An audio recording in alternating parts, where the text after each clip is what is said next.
කිට්ටුව දෙල් ගස මුදුනේ රට වටිනාලිය දෙල් නෙලනා අතේ තිබුණු රන් සුලැඟිලි තණ්ඩිය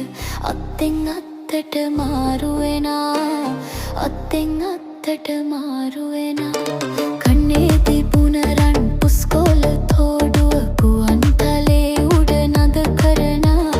අම්මාට ප්ලින් ඇත මේඩුව තැනුවට මහමුදේ බැස දිය නානා මහමුදේ බැස දිය නානා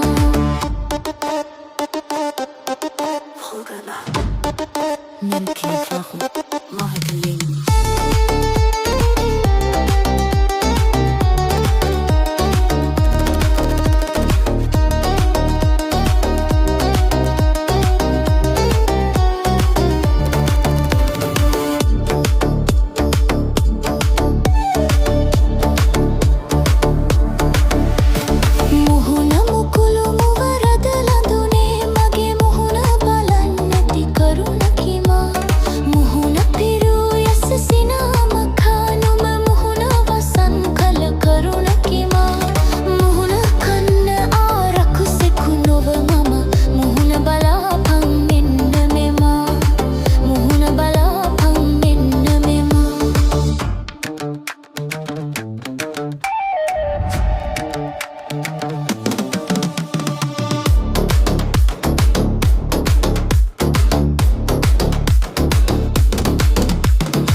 කිට්ටුව දෙල් ගස මුදුනේ රට වටිනාලිය දෙල නෙලනා